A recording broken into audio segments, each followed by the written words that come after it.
Dia 2 de abril é o Dia Mundial de Conscientização do Autismo e a gente vai conversar agora com a Kátia Nogueira, que é analista do comportamento, diretora da Focus Intervenção, que realiza um trabalho diretamente com essas crianças, ajudando aí nessa busca por mais qualidade de vida, por mais entendimento, orientando os pais, não é, Kátia? É importante essa intervenção no momento certo para essas crianças que são diagnosticadas com autismo. Bom dia. É importantíssimo, acho que é crucial, né, no desenvolvimento deles a intervenção. O momento certo é muito difícil, né, da gente dizer o momento certo, mas eu acho que o momento que tem a suspeita, o momento que tem o diagnóstico, ela tem que entrar imediatamente. Kátia, vamos começar explicando o que é o autismo. Muita gente ainda tem dúvidas sobre isso, muitos pais preferem não olhar, né? Mas o que é o autismo e a importância de buscar ajuda, caso você suspeite, como você falou aí. Acho que a primeira coisa é importante da gente dizer que autismo não é uma doença, né? E por não ser uma doença, ele não tem cura, então ele tem a intervenção. Né? E as crianças, elas melhoram o padrão de comportamento delas conforme a intervenção é correta e adequada ao que elas necessitam, podendo chegar muitas vezes a um padrão típico às outras crianças da mesma idade, da mesma cultura, do mesmo grau de estimulação da família, né? Dos familiares ou da rede social. Ou não, dependendo dessa intervenção. Então, ele é um transtorno que atinge dois eixos: o eixo da comunicação como um todo, principalmente a comunicação social, né? Muitos pais se preocupam com a questão da oralidade e a comunicação vai além da oralidade, né? Vai da intenção de eu me comunicar, vai da função que eu dou para a minha comunicação, da entonação que eu dou para o meu tom de voz, para a minha empolgação ou não em algumas situações. E o outro eixo é os comportamentos repetitivos, né? Então, rituais, muitas vezes parece compulsivo, né? Obsessivo por algumas situações. Então, esses rituais, esse apego à rotina. Então, você tem esses dois vieses, da comunicação social e do comportamento repetitivo. Ele se apresenta em diferentes graus, não é isso, Kátia? Aquela criança que apresenta um autismo bem leve, é mais difícil para os pais identificarem. Eu queria que você falasse sobre essa diferença dos graus e quais são os sinais que os pais eles podem observar na criança a partir de quando, a partir de que idade é possível perceber. Você começa a perceber que o seu bebê, que a sua criança é diferente, desde a hora desde os 3 primeiros meses, você começa a perceber que essa criança não reage nessa interação materna, né? Que é a hora de amamentar, que é a hora de dar mamadeira. Ela não tem grandes reações de comunicação mesmo, né? E aí a gente começa desde essa primeira comunicação, da troca do olhar com a mãe, de buscar tocar na mãe, né? Ela começa já desde aí, muitas vezes, a criar rituais muito, muito sutis, né? Mas são coisas que, o meu bebê só mama desse jeito, o meu bebê só fica desse jeito.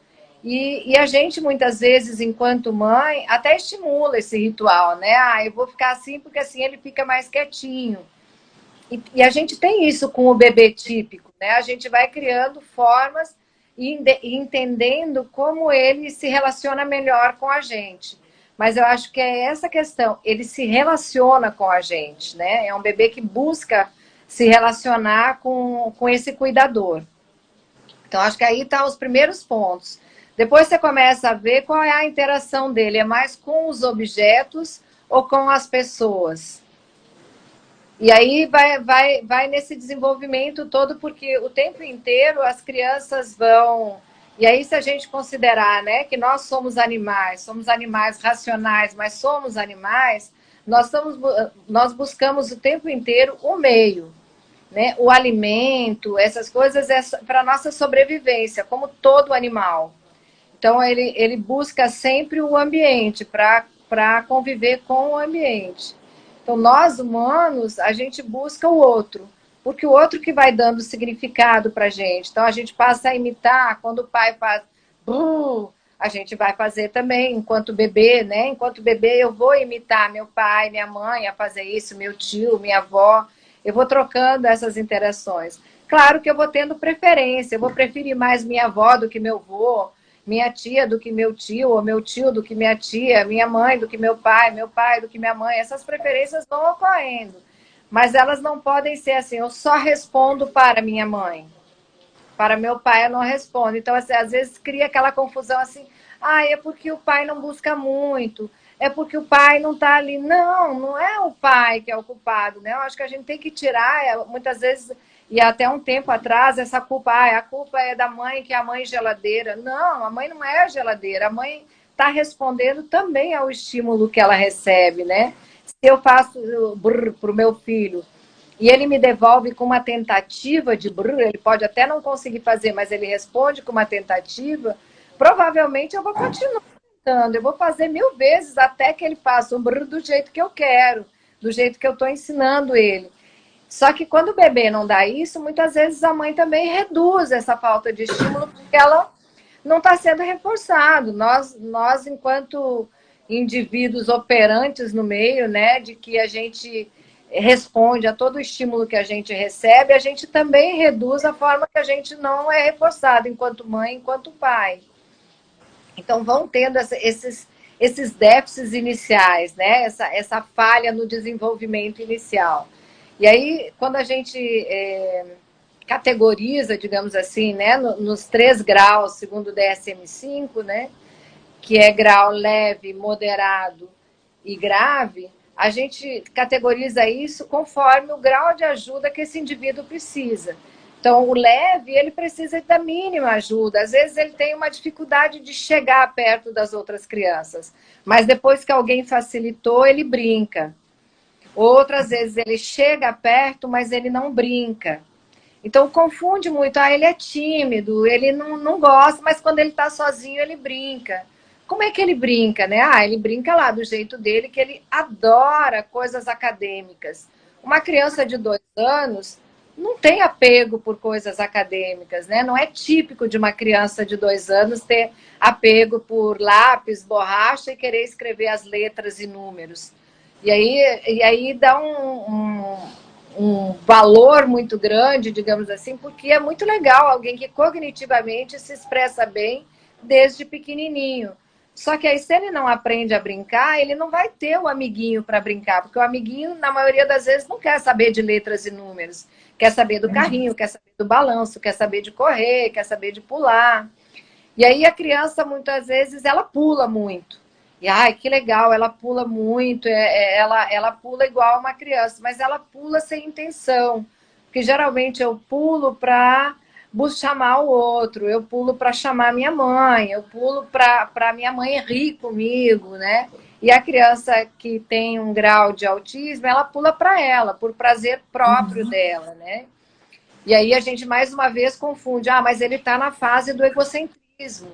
Então é isso mesmo, ele tem prazer para ele tem prazer para ele, mas ele está sempre nesse gancho buscando o outro. Então, voltando a pensar nesses graus, né? Então, o leve é isso, ele vai precisar mais ajuda lá para os 6, 7 anos, onde a exigência da sociedade se torna muito maior.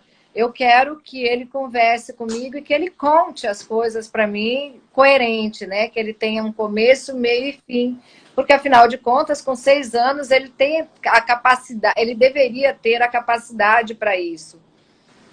E aí é onde eu começo a ver as falhas. Então, muita gente diz assim, o autismo do meu filho se manifestou aos 6 anos.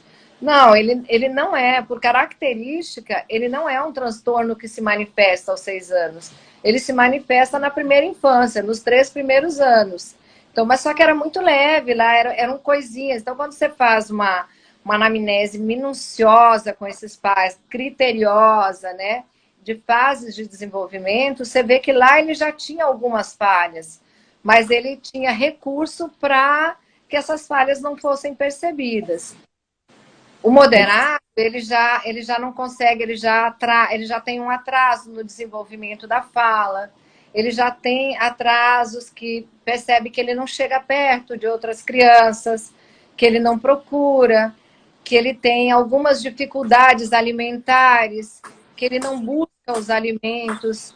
Então, aquele alimento que ele busca mais é o alimento que a família oferece mais. E aí, na maioria das vezes, ocorre a seletividade alimentar, né, que não é da criança, é um comportamento, na grande maioria, não é uma seletividade porque é esse ou aquele alimento, e sim pelo meu comportamento de me alimentar é sempre comer carne, e aí eu não vou aceitar o peixe.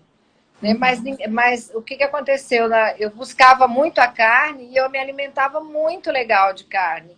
Então, meu pai nem corria o risco de me oferecer o peixe porque eu ia demorar muito, eu ia dar piti, eu ia ter birra, eu ia ter alguns comportamentos assim que não valiam a pena ele perder para que eu me alimentasse saudavelmente. Só que aí eu me alimentei saudável, mas eu não tive variabilidade na meu cardápio alimentar. E aí pode ir causando alguns déficits de vitaminas por causa dessa seletividade, que ela é mais comportamental.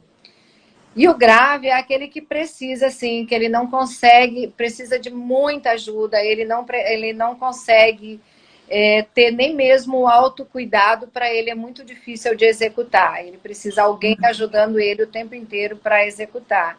Então, a gente tem esses 3 níveis, mas eles transitam entre eles. Então, eu posso ter uma criança leve, que como ela não teve ajuda nenhuma, intervenção nenhuma, ela pode se tornar um indivíduo com autismo moderado, né, e transitar, inclusive, para o grave. E o grave, tendo uma boa intervenção, ele transita para o moderado, para o leve, talvez com uma excelente grau de intervenção. Então entra aí a questão do diagnóstico, né, Kátia? Que eu acho que é o grande desafio para todos os pais. Como é que se dá esse diagnóstico? Esse diagnóstico ele deveria, né, se dar primariamente pelo pediatra. Né? Porque às vezes você vê que os pais chegam questionando alguma coisa para o pediatra, né, uma dúvida, e às vezes ele diz assim, mas seu filho é normal, você tá vendo muita coisa nele, né?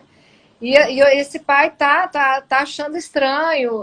Eu acho que até a gente cairia naquela primeira colocação que eu fiz, esse pai não está sendo reforçado por esse filho, né? Porque o tempo inteiro a gente é reforçado, a gente enche os olhos, né? Brilha os olhos e enche a boca para falar do que o filho da gente já está fazendo. Então, se a gente não tem muito para falar, eu acho que o pediatra já tinha que ouvir um pouco isso. Do que essa mãe está me dizendo, né? Quais são essas fases que a mãe está me dizendo? Depois, assim, ele está deixando de fazer coisas, né? Quando a mãe traz, ele está deixando de fazer coisas, é um alerta maior ainda. Então, acho que o primeiro olhar deveria ser de desenvolvimento do pediatra, né? De desenvolvimento dessa criança. Ele tem peso, ele tem altura, mas ele tem as fases de desenvolvimento social que ele deveria ter. E aí a gente vai para quem quem mais estuda essa área, né? Que é o neurologista e o psiquiatra. Né? O psiquiatra, ele tem um tempo de estudo, eu diria assim, bem maior em termos de comportamento humano. Então, ele sabe, principalmente quando ele tem que entrar com uma medicação, qual a ação que essa medicação é esperada para o comportamento. Na maioria dos autismo, não há necessidade de medicação. Mas quando houver essa necessidade, o psiquiatra ele tem um domínio muito maior. Mas a gente ainda tem um estigma muito grande do acesso ao psiquiatra, né? O psiquiatra ainda é uma coisa assim, eu não sou doido, né? E psiquiatra não é para doido, é para exatamente para a saúde mental. Eu acho que a gente considera o psiquiatra como para doença mental e ele é para saúde mental. Se a gente conseguisse olhar ele mais para saúde mental, a gente mudaria o nosso olhar a respeito do psiquiatra.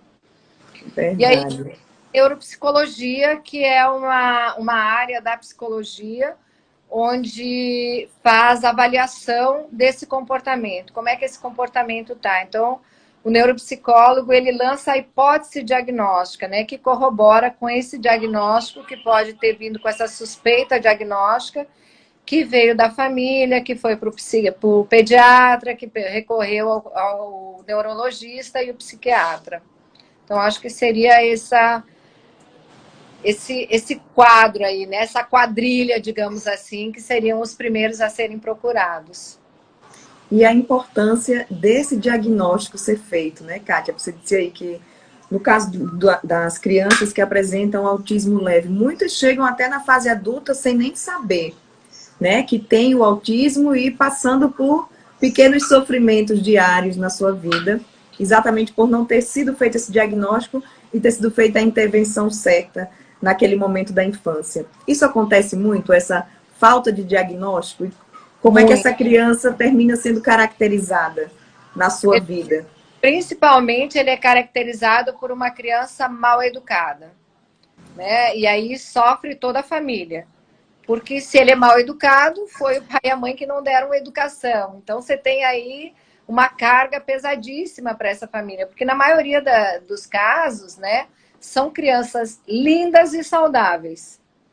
Então, assim, você olha uma criança linda, uma criança saudável, e como é que ela está agindo assim? Então, essa mãe não consegue controlar, essa mãe não consegue controlar esses acessos de birra, e são acessos de birras muito intensos, né?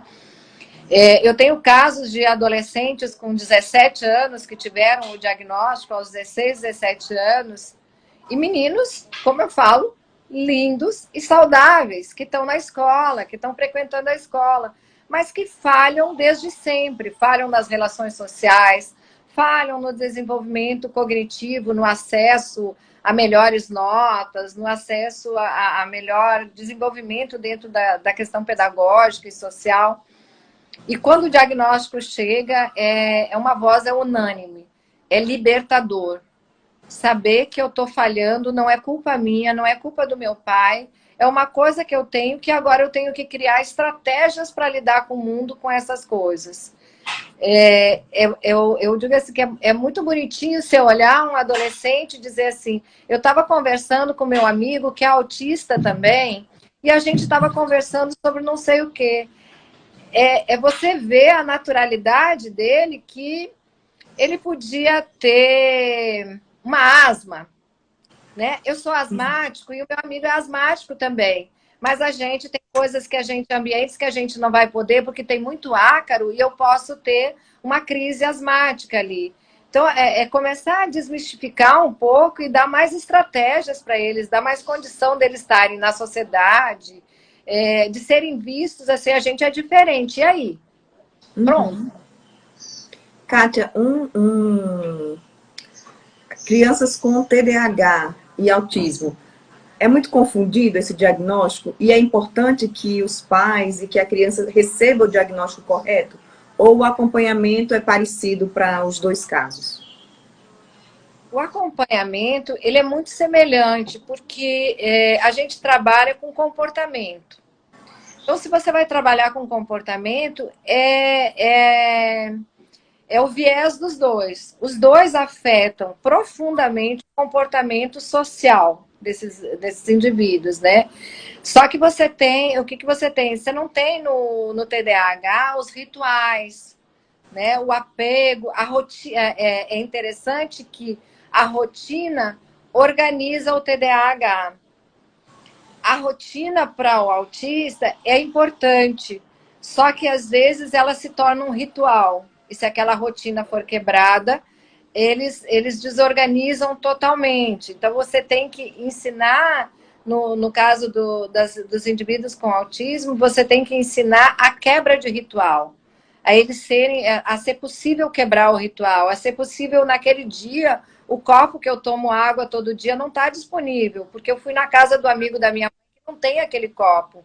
E a minha mãe não precisa carregar o meu copinho dentro da bolsa todo dia. Coisa que a gente faz com crianças até 3 anos típicas, né? A maioria das mães carregam a bolsinha do seu filho com o copinho, com tudo. Então, isso é tudo muito natural. Numa criança com autismo, a gente pede para quebrar isso desde pequenininho. Então, desde pequenininho, a gente já diz, não ensina ele com o mesmo copinho. E aí, ela diz assim, puxa, mas eu tive um outro filho que eu ensinei com o mesmo copinho, até ir para a escola ele usava o mesmo copinho, e agora eu não posso fazer isso. Né? Eu fazia coisas com um filho que agora com esse eu não vou poder fazer. Você vai ter que mudar um pouquinho, porque para esse você precisa ensinar mais independência. desde novinho, porque não dá para tirar lá aos 6 anos coisas que a gente instalou durante 6 anos na vida dele, né? Então, o TDAH, ele tem várias áreas, a impulsividade, né, a dificuldade de tomada de decisão, muitas áreas do comportamento muito semelhantes com o autismo. Então, a intervenção é através de intervenção comportamental nos dois casos, atendendo as demandas de cada um. Certo. Kátia, vamos falar então agora sobre a intervenção, sobre esse trabalho que a Focus realiza, quais são as terapias que são realizadas com essas crianças, quais são as ferramentas que vocês utilizam nesse processo. A gente batalhava desde o começo, né, da Focus. A Focus iniciou com um grande sonho, que era termos uma equipe interdisciplinar e que nós pudéssemos falar a mesma linguagem, análise do comportamento. E há um ano nós conseguimos concluir esse sonho, que foi formando a equipe, todas com profissionais de áreas diferentes, todos estudando a análise do comportamento e aplicando a análise do comportamento na sua intervenção. Então, hoje a gente tem terapeuta ocupacional, com análise do comportamento, a sua terapia toda voltada e registrada, com registro, com dados. O fisioterapeuta, a mesma coisa. O fonoaudiólogo, a mesma coisa. O pedagogo, a mesma coisa. O educador físico, a mesma coisa. Então, a gente hoje tem profissionais de educação física, de fisioterapia, de terapia ocupacional, de fonoaudiologia, de pedagogia e psicologia, todos com análise do comportamento.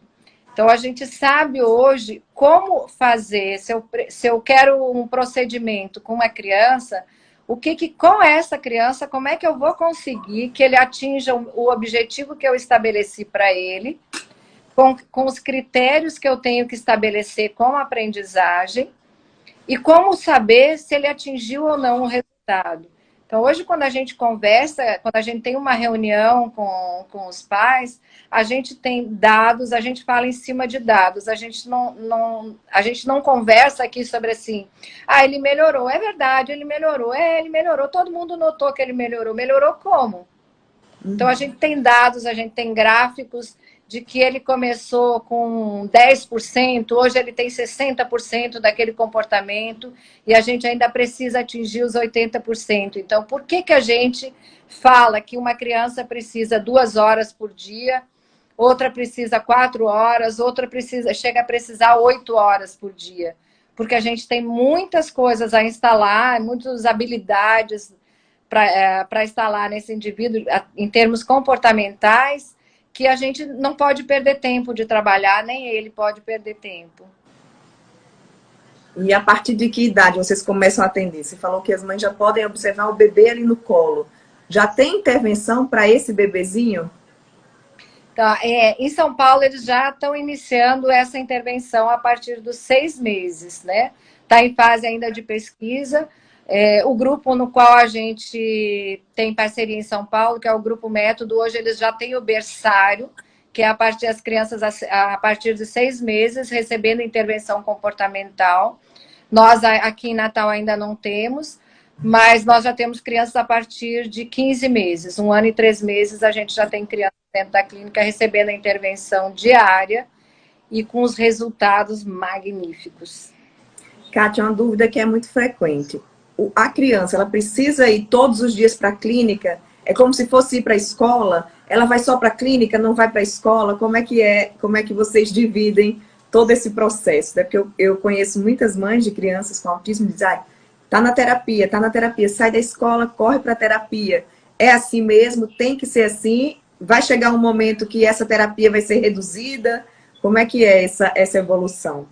Quando ele tiver menos habilidades para aprender, né, menos gap entre a criança típica e ele, ou menos gap entre a demanda do ambiente, da comunidade e ele, isso vai ser reduzido, sim. Mas quando a gente começa, por exemplo, uma criança que tem pouquíssimas habilidades, não tem contato visual, não responde quando é chamado, essa criança precisa entrar com uma intervenção intensiva para que ele aprenda esse comportamento, né? E aí, nesse momento, a gente pede que ainda não esteja na escola. porque vai ser muito diferente a forma que a professora vai tentar fazer essa intervenção, e aí ele vai ter várias formas que vão estar ensinando ele aquela habilidade. Então, por exemplo, quando você chega na escola, que você tem um filho típico, e a professora diz assim, a escola chama você para uma reunião, e ela diz assim, eu quero que vocês aprendam como é que a gente ensina aqui. Uhum. É a mesma coisa na clínica quando a gente está ensinando essas habilidades. Primeiro a gente ensina, a gente tem o domínio, porque a gente não sabe como é que aquela criança vai aprender, a gente precisa conhecer aquela criança, a gente precisa conhecer qual é o procedimento que vai dar certo com ela. Então, é eu chamando, é o tom de voz, o que é que eu vou conseguir que essa criança se motive a me responder. Depois que isso acontece, a gente passa para a família, e começa o processo de generalização, que aí ele já tem condições de estar em outros ambientes. Né? Então, tudo isso depende muito do repertório dessa criança. Ele tem que ser avaliado, né, para entender se ele tem condições de estar no ambiente escolar, porque a escola, a gente tem que pensar, tem pessoas que dizem assim, mas na escola ele está socializando.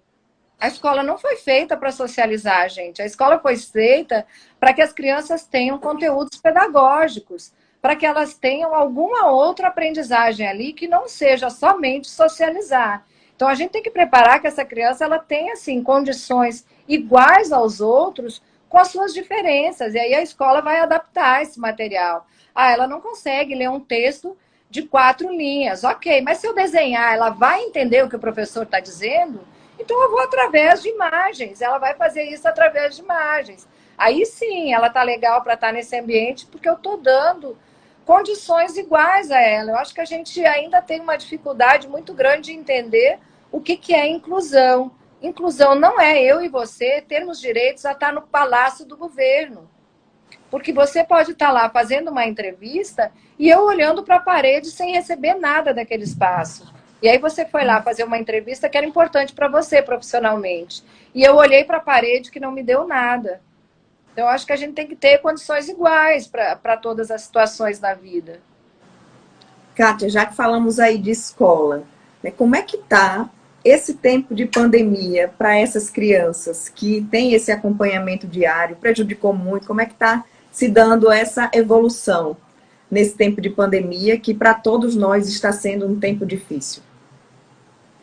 Tá bem complicado, porque assim, não se aplica às crianças, a grande maioria delas, eu posso estar exagerando, né, de chegar aos 100%, mas eu chego aos 70%, a 80% e arrisco ainda a 90%. Não se aplica a aula virtual, né, porque eles não têm essa... eu falo sempre assim, que a criança típica, ela vai para a escola porque ela tem o coleguinha. Porque ela olha para o lado e aprende que o coleguinha pegou o lápis e ela pega o dela. Então, ela ouviu a professora dizer que era para pegar o lápis, mas quando ela olhou para o lado que o colega pegou o lápis, ela não tem dúvida que ela tem que pegar o lápis e ela vai escrever. E aí você pega uma criança atípica, né, uma criança que não tem o desenvolvimento dela com todas as habilidades que deveriam ter, e joga ela na frente do computador, que a gente passou anos lutando, que era presencial, que a gente deveria deixar as crianças no máximo 1 hora por dia. E aí veio a pandemia e tudo passou a ser virtual. Então, ela fala com o tio virtual, ela fala com a mãe virtual, ela fala os desenhos, aí ela tem mais acesso aos desenhos, já que foi tirado o acesso dela ao parque do prédio, enfim, a rua. E você quer que a criança fique ali, e você esquece de medir uma coisa que a gente tem uma consideração imensa, que é qual a gente chama, né, porque a gente trabalha com pesquisa, qual é a linha de base? Quanto que ele suporta estar na frente de um vídeo? Ele suporta, dando atenção para o vídeo, 5 minutos. Presta atenção na TV, ele olha 5 minutos para a TV e depois ele sai para pegar um brinquedo, ele sai para tomar água, ele sai para fazer não sei o quê. Então, esse é o tempo que ele consegue ficar. Mais do que isso, você vai ter vários comportamentos que não vão ser adequados. Né? Então, eu acho que essa é uma coisa que a gente tem que prestar muita atenção. E teve aí as crianças, ok, a mãe resolveu que ele não vai assistir a aula online, tudo bem que está sofrendo demais, mas aí eu não boto nada no lugar. Né? Eu tiro a escola e não boto nada no lugar. Então, aí a minha criança fica ociosa, ela fica tendo muita estereotipia, porque ela está ociosa, aumentei o grau de ansiedade da minha criança, que é muito alto o grau de ansiedade das pessoas com autismo. E aí você vem com essa outra demanda. Então, nós aqui na Fox estamos tentando contemplar as nossas crianças no contra-horário com a questão pedagógica. Então, a gente está com a equipe pedagógica está dando conta dessa parte que eles não estão indo para a escola.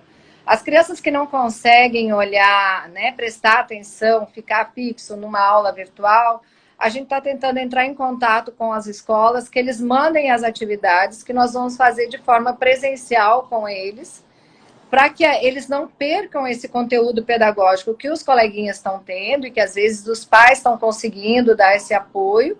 E aí a equipe pedagógica está dando esse apoio aqui na clínica. Então a gente consegue contemplar todas essas áreas, de nenhuma forma querendo substituir a escola, porque eu acho que a escola é um ambiente insubstituível para as crianças, mas nesse momento eu acho que a gente tem que pensar um pouquinho mais nessas diferenças e entender que o professor, eu também tenho dó nessa hora do professor que está tentando se adequar com essa aula virtual, que está tentando se adequar a essa multiplicidade de materiais, como ele manda para essas crianças. E aí a gente tem um outro fator do que eu acho que é importante considerar, que é o uso da máscara. Né? O uso da máscara e também todos os protocolos, né, de segurança, higienização das mãos, o distanciamento para essas crianças é um desafio também, não é, Kátia? Eu já tive uma pergunta de um terapeuta que disse assim, Kátia, eu fui entregar a criança no portão para o pai e a criança queria me dar um abraço. E eu fiquei intimidado, né, pela situação que a gente está, mas a criança estava pedindo um abraço e o pai me dava, e eu disse, você não tem que se intimidar, não. Nessa hora você vai ensinar a criança, lembra que a gente tem aquele vírus chamado coronavírus? Então é cotovelo, cumprimento é cotovelo e beijinho de longe, e o uso da máscara. Entrou na clínica, todas as crianças já sabem, entrou na clínica, tá o menino no portão, passando álcool gel na mãozinha deles, medindo a temperatura e cobrando o uso da máscara. Quem não está usando a máscara, a gente está ensinando a usar a máscara. Porque teve um movimento de pais de indivíduos com autismo para a liberação do uso da máscara das crianças que não conseguem. Eu até entendo que tem muitas questões sensoriais, que tem várias coisas que afetam, mas não ensinar o uso da máscara, eu volto de novo, a gente não está incluindo, a gente não está dando condições iguais à vida como nós temos, porque a máscara a gente sabe que é a única proteção que a gente tem hoje, máscara, lavar as mãos, álcool gel, distanciamento social. Então, a gente teve várias questões de logística na clínica, onde a gente atendia com maior número de crianças, a gente passou a ter o distanciamento, a gente passou a ter que, em alguns momentos, modificar carga horária de crianças para que a gente pudesse, nesse momento, se adequar a que todo mundo tivesse direito à vida. Kátia, e hoje, Dia Mundial de Conscientização do Autismo. Né? Nesse tempo que a gente está vivendo, se você pudesse resumir aí conselhos para esse pai, para essa mãe que está enfrentando dificuldades aí nessa gestão da vida dos seus filhos que têm o autismo. Quais seriam essas principais orientações? Eu acho que uma das principais coisas é assim, eu sei que os pais têm muito medo quando recebem o diagnóstico, né? E eu acho que a vida é feita de desafios. Eu acho que quando a gente recebe um diagnóstico, né, um pai que recebe um diagnóstico, é um outro desafio que eles recebem na vida, né? É um desafio de desvendar, né? Porque cada criança é única. Então a gente tem que desvendar como aquela criança aprende, como que ela consegue aprender e não ter medo. Eu acho que a maior coisa é não ter medo, né? Não ter medo do que ele é capaz. Alguns pais me perguntam assim, eu não quero muito para o meu filho, eu só quero que ele seja feliz. E eu falo para eles que eles não têm o direito de dizerem isso, né? Eles têm que saber que quem vai dizer aonde vão chegar é os filhos deles. Os filhos deles é que vão mostrar para eles qual é o limite que eles conseguem. Então, eu acho que para nós todos, como comunidade, é a gente pensar que não tem limite para desafio, né? Desafio é até onde eu me proponho chegar. E pensar que nós, enquanto sociedade, ainda precisamos muito respeitar as diferenças. Né? Então, o que é diferente no outro que eu não consigo enxergar, que eu sou também diferente, né? Eu sou diferente porque eu uso óculos, eu sou diferente porque eu estou acima do peso, eu sou diferente porque eu moro assim e não moro assado. Então, as diferenças é uma coisa que faz parte da vida da gente. No autismo, ela é muito mais forte. Ela é muito mais forte, mas eu falo quando eles conseguem quebrar os desafios, mostrar para a gente, né? As conquistas deles, é um prazer tão grande, e você percebe esse prazer neles, que eu acho que a gente não tem direito de colocar limites. Então, eu acho que nesse dia de conscientização do autismo, a gente não tem o direito de colocar limites para esses indivíduos. Cátia, só para a gente terminar, me veio aqui uma dúvida. Não sei se é impressão minha ou se os pais estão mais atentos, as ferramentas para esse diagnóstico são bem maiores hoje, mas a quantidade de crianças com autismo aumentou, vem aumentando no decorrer dos anos, ou é exatamente esse diagnóstico que está chegando que antes não chegava? Vem aumentando e o diagnóstico está sendo mais precoce, né? Então, eu acho que a questão é muito essa. Antes, se a gente pensar, todo mundo teve na escola um amigo diferente. Teve aquele amigo que não conseguiu ir avante, né? E se a gente olhar as pesquisas, hoje as pesquisas mostram que tem bem menos diagnóstico de deficiência intelectual e tem mais diagnóstico de autismo. Então, o que antes a gente achava, né, que era somente deficiência intelectual, hoje a gente vê que são dificuldades de aprender e que são capazes de aprender. Quando eu me deparo muitas vezes com avaliações que chegam a mim, né? Avaliações, às vezes, neuropsicológicas, de colegas neuropsicólogos, que eu também sou neuropsicóloga, que tem um QI abaixo, o menino estereotipou a avaliação inteira. Ele não deu atenção, então não tem como fazer essa avaliação que ele tem uma deficiência intelectual. Primeiro, dá condições para ele poder, né, ter acesso a essa aprendizagem e depois avalia se realmente tem uma deficiência intelectual ou se tinha uma dificuldade de aprender e ele aprendia de um jeito diferente e tem mais acesso agora a essa aprendizagem. Ótimo. Kátia, muito obrigada. Queria que você deixasse os contatos da Focus Intervenção. Como é que está o funcionamento nesse tempo de pandemia? A gente está aqui nessa fase agora com esses decretos, como é que está o funcionamento da Focus e levar aí a tranquilidade também para os pais que precisam deixar seus filhos nas terapias e nesse acompanhamento. Nós, como serviço essencial, nós nos mantemos o atendimento normal, né? Nós mantemos, sim, os critérios são bem mais rígidos. Então, uma criança que está com resfriado, eu não espero para saber se ele está com alergia. Eu peço imediatamente para que o pai não traga. Está com 37,1, por favor, venha buscar, que a gente não pode colocar nem as outras crianças, nem a equipe em risco, né? O meu lema hoje é cuidar de um é cuidar de todos. Então, os pais não entram na clínica, os terapeutas, ao entrarem, tomam banho, trocam de roupa, o acesso a lavar as mãos está mais frequente, o acesso ao álcool está mais frequente. Então, esse cuidado, o distanciamento, tá? E a gente mantém a sanitização da clínica com mais vezes por semana também, que no começo a gente fazia uma vez, hoje estão 3 vezes por semana. Então, a gente está tentando que a clínica nunca vire foco de transmissão, né? Já que nós somos da Focus, jamais viraremos foco de transmissão. Então, continuamos no mesmo... Não paramos como serviço essencial, né? Porque eu vi uma entrevista esses dias que eu achei excelente, que foi de uma pessoa da linha de frente de São Paulo, né, da Covid, que para as crianças, o risco da contaminação, ele é menor do que o risco ao atraso do desenvolvimento. Por isso, esses serviços devem se manter de forma sistemática sempre. E os contatos da Focus para quem quiser obter mais informações? Então, pelo Instagram é o Focus Intervenção, né, @Focus Intervenção, e o telefone é o 2010 1871. Ótimo, muito obrigada, Kátia.